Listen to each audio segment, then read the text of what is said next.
Hey y'all, welcome back to my channel, or welcome if you're new. So today's video is going to be a tag video, and I've been tagged several times during the time that I have been not doing YouTube videos, and I was looking through the prompts for those and I ran across this tag, and I guess I got a little bit squirreled away, distracted by this tag because it's fall themed. It just turned fall, so I thought I'd go ahead and do this one real quick just because fall is my favorite time of year, is my favorite season. I love everything to do with fall. The weather, the pumpkins, what you eat for fall, what the activities you do, it's all fantastic. And since it's been such a hot summer, I'm really looking forward to things cooling off, and actually in South Carolina they kind of are a little bit, which is super exciting. The only thing I don't like about fall is the shorter days, which is a bummer. But anyways, I thought I'd do this tag just because it is book themed. I wanted to do a tag, a quick and easy video, and why not celebrate fall? So this tag is called the It's Finally Fall book tag. Number one is, in fall, the air is crisp and clear. Name a book with a vivid setting. Now, for all of these questions, I have multiple answers because I couldn't help myself. It's been so long since I've talked about books. I just have to talk about more than one. So the first one I wanted to mention is The Lady and the Lionheart by Joanne Bischoff. It is a circus book, and I talked about it in my previous video. It is probably my most favorite book of the year so far. It is actually a circus book. It's about Charlie Lionheart. He is a lion tamer in a circus, and he has a little girl in his care, and she is very sick at the beginning of the book, and he takes her to get treatment, and he meets a nurse named Ella, and he deals with some discrimination just because he is part of the circus. They were looked down upon. I think this is like the early 1900s, but it is their love story, and it is a very redemptive story. Charlie's character is just the best. I loved reading him. He's one of my favorite, if most favorite characters I've ever read. He is just so sacrificing. Like, he did everything for that little girl. It was just so heartwarming, and he is a man of God. The circus group that he's in calls him the pastor because he kind of takes on that role and hosts basically church every Sunday. So highly recommend that book.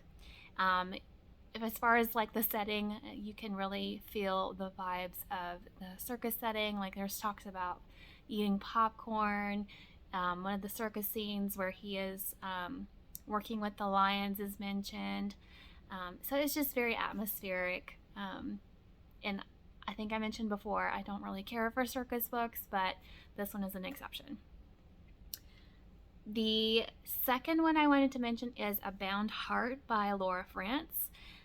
This book is about, I forget her name, I'm going off of memory here, but it's about a young woman in Scotland, an isle, I think it's off the island of Scotland or something like that, the lowlands, that's right, the lowlands of Scotland, and she is basically like the medicine woman for her castle, and she has previous history with the castle's laird, and something happens, and both she and the laird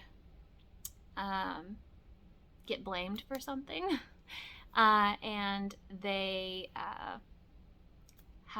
get exiled to America. But the part about Scotland is super atmospheric. You feel like you're in Scotland.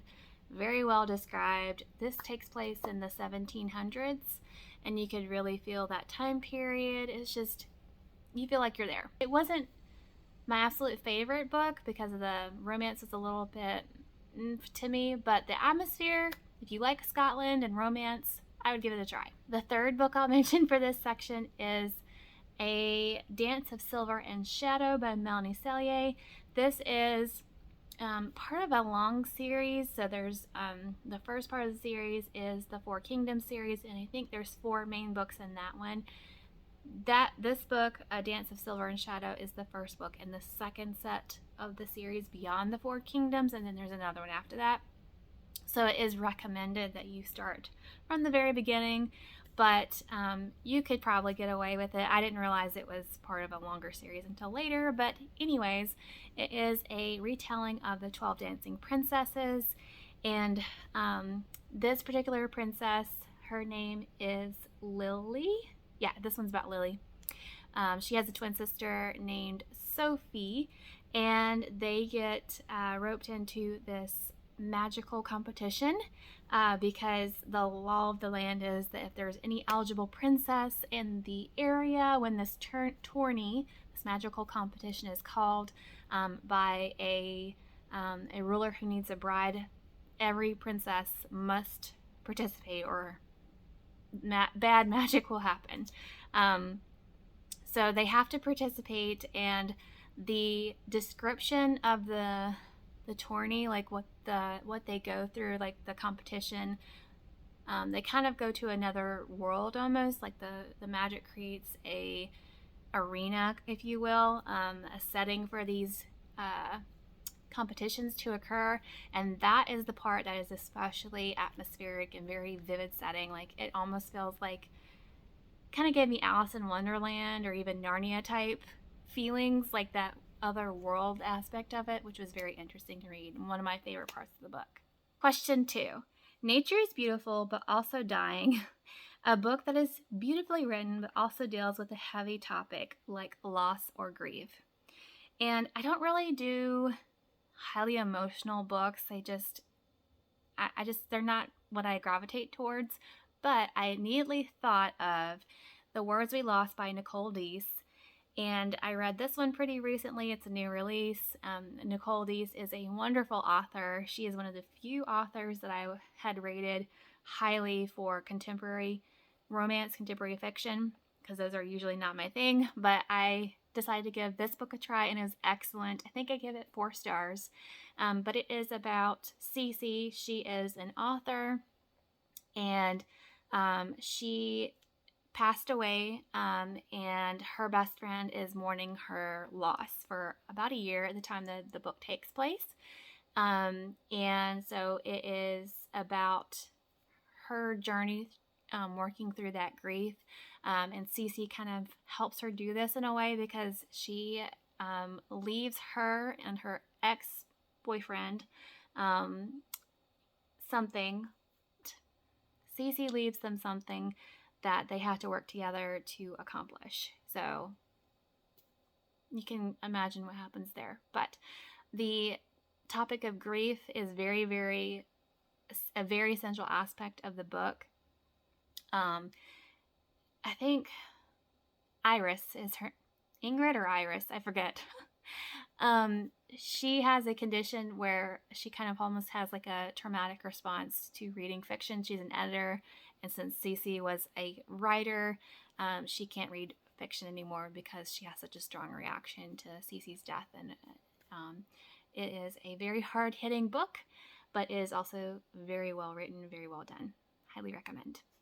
The fictional book that I wanted to mention is The Mark of the King by Jocelyn Green, and it's based on true events, like I said, and it is about the colony of New Orleans was very difficult to colonize at the early 1600s, somewhere around there. I forget exactly when it was, but the colony was very difficult. It was not growing. Everybody kept dying from disease, or the environment was not conducive to planting things. So they had a really hard time with this colony. So France came up with the idea of forcing these prisoners to marry each other and go to the colony to repopulate it.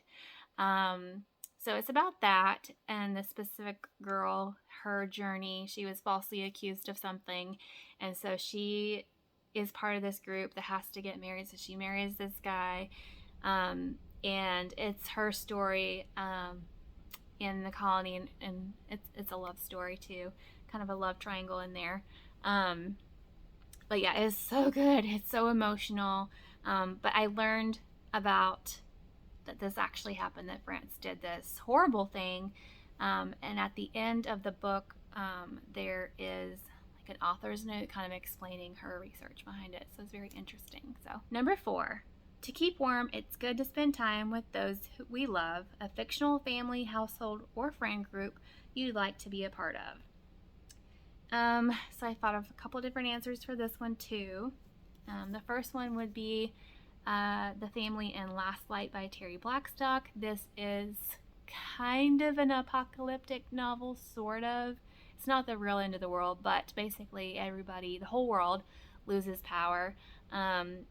Nothing works, no generators work, no phones, no cars, anything that had technology to it doesn't work. And it is this family's journey. It follows, what's their names? The Brannings. It follows the Brannings. It's a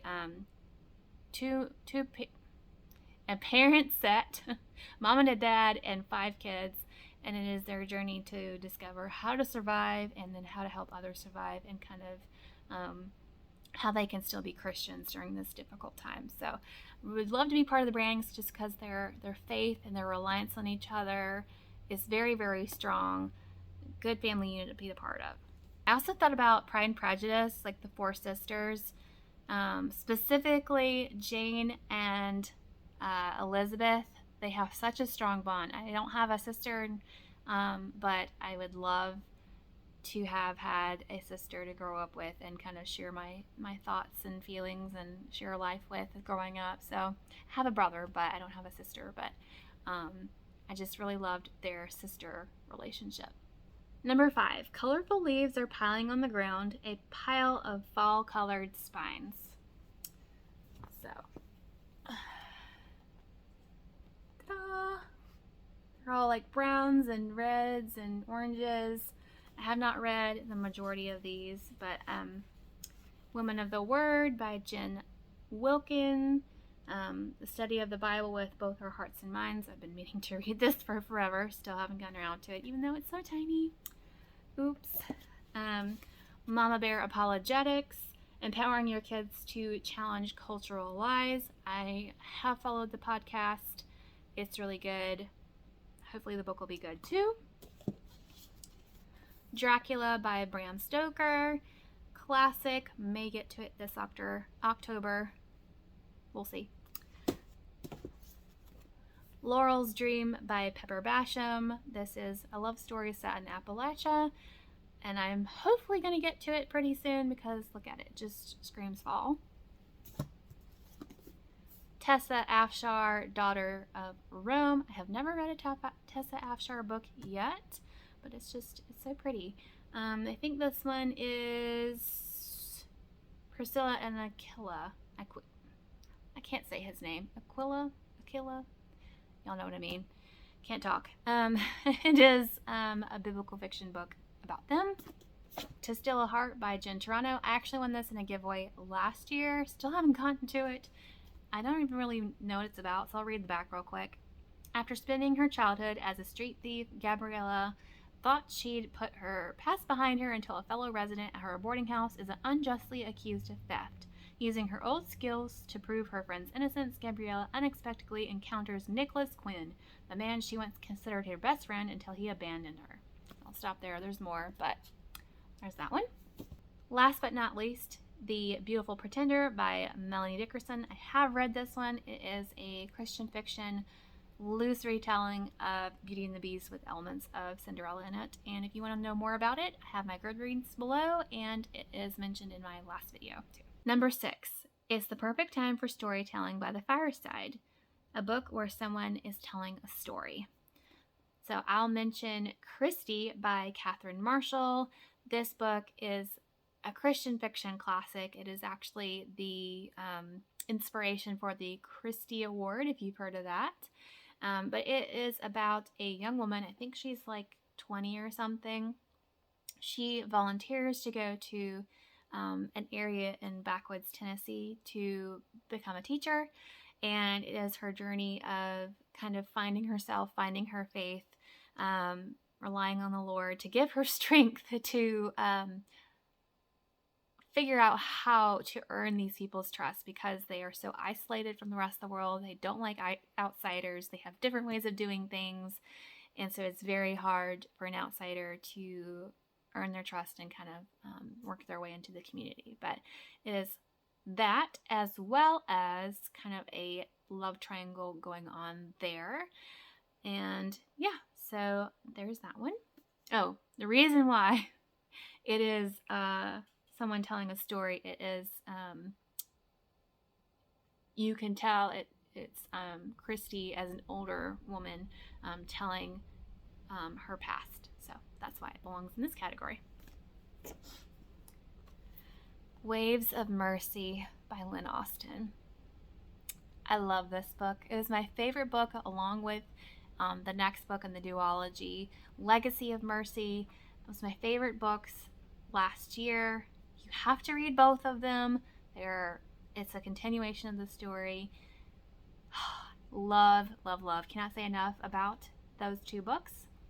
But it is about Anna, and she becomes a Christian, and she is engaged to marry this man, and he is not, and he kind of gives her an ultimatum, and so she kind of goes away with her mother to a hotel in Holland, Michigan.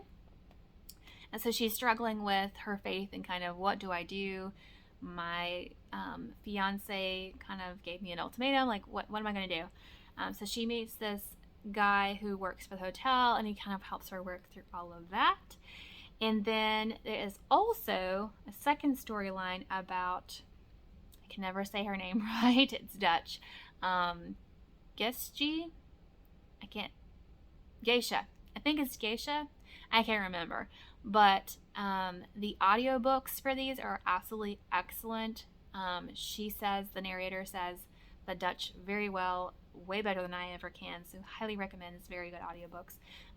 But it's about her, and she is writing her story as part of the centennial celebration for the town, I think, something like that. Writing the history of the town through her perspective. So it is about her journey from Holland to America, specifically Michigan, all the people they lost, the difficult journey of it, relying on God, growing her faith. And the reason why I love this book so much is because you get the very beginnings of faith with a new Christian, and then also a lifetime of a Christian faith walk,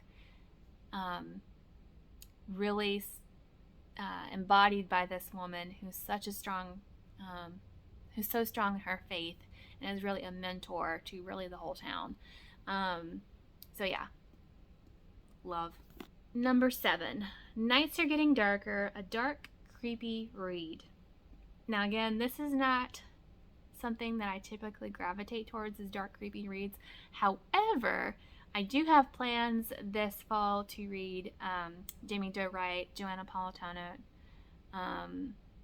and some Michelle Grape, I think. So those are kind of more creepy, dark type books.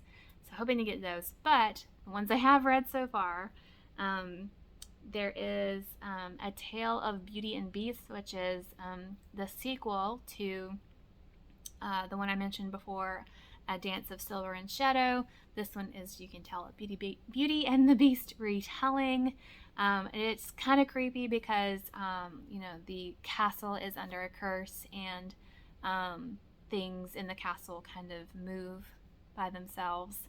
Turns out, it's the servants, and they're not quite in the right plane of existence.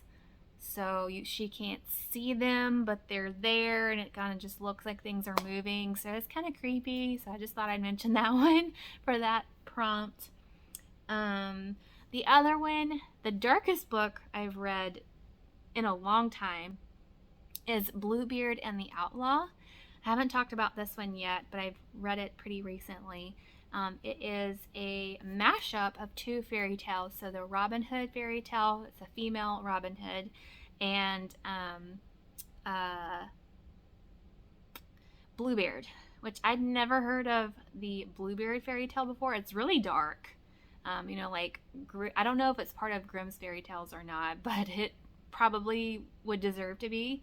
As you know, probably, that the Grimm's fairy tales are not all sunshine and butterflies. It's actually pretty dark stuff.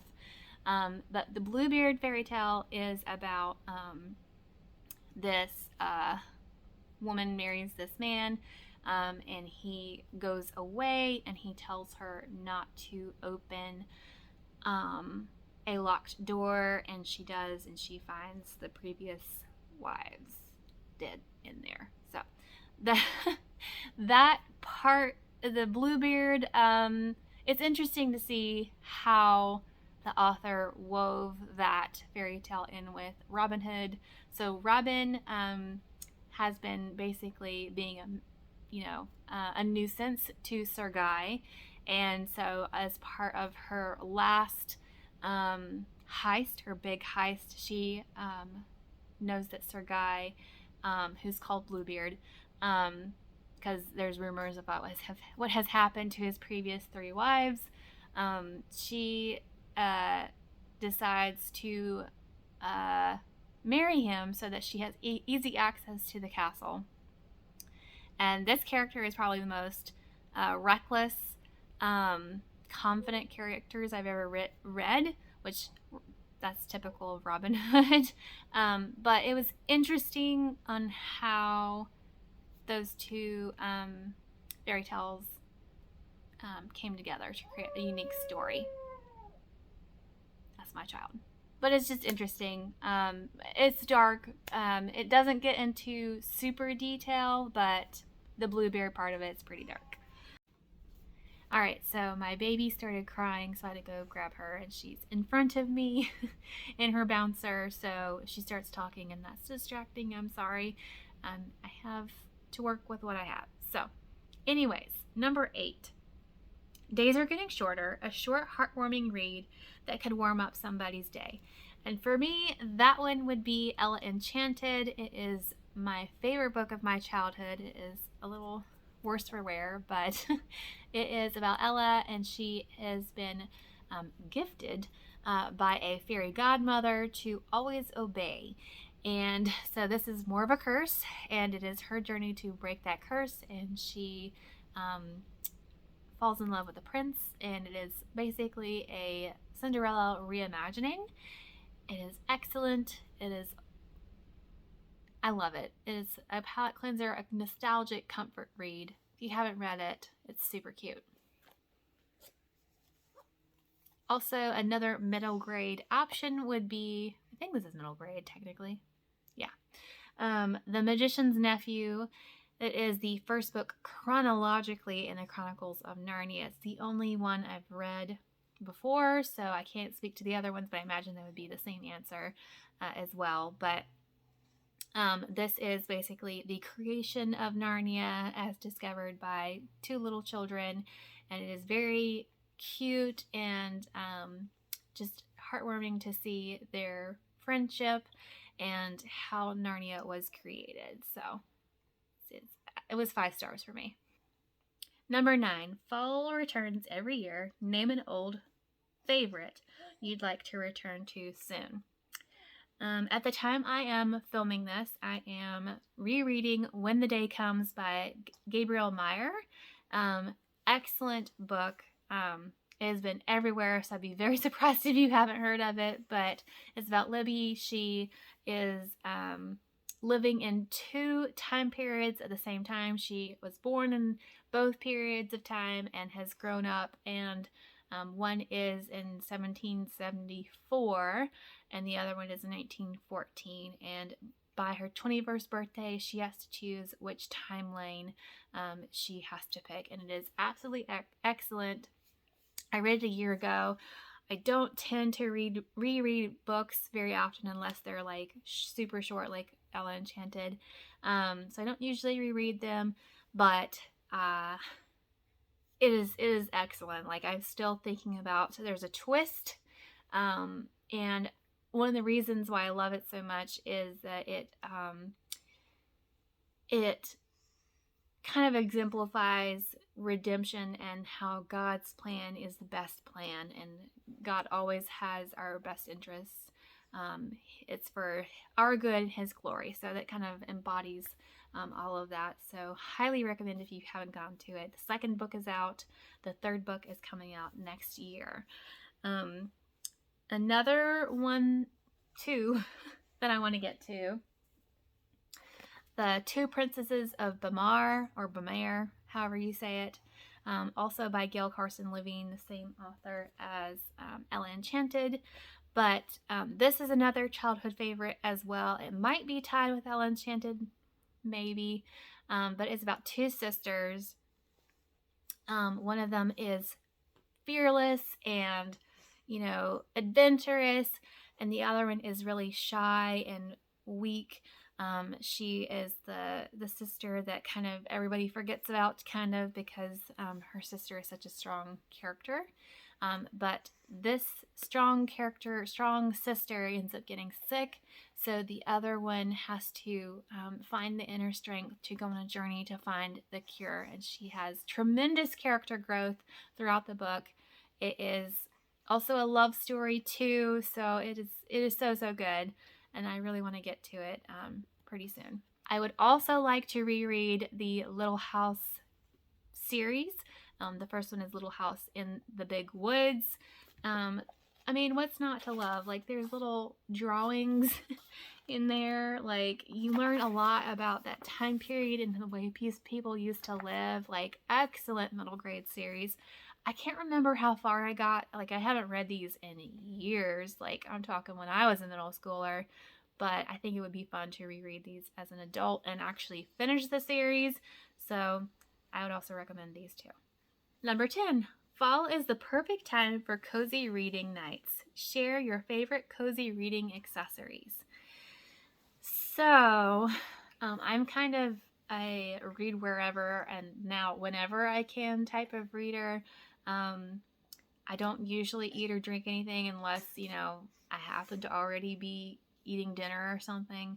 I might curl up with a blanket. Most of the time I read while I'm doing stuff now, so I don't really get the cozy, but I would say a blanket and maybe a mug of hot chocolate or tea. Don't drink coffee, but this is one of my mini owl mugs. I'm obsessed with owls. I may do a video about that at some point because it's a true obsession. But anyways, that's what I would say for that one. Number 11, tag some people. So I'm going to tag Miriam Elizabeth Reads, Book Lover Amanda, Oshina Gotta Read 'Em All, Wandering with Stacy, and Celestria. Did I pick some good people? Yeah? I think all of these ladies have been very excited about fall, so perhaps y'all would be interested if you've already done one or are not wanting to do it. No big deal. Just thought I would tag you, and just in case, I would love to see your answers if you do decide to do it. And thank y'all everyone for watching this video, and I hope you have a great day. Bye.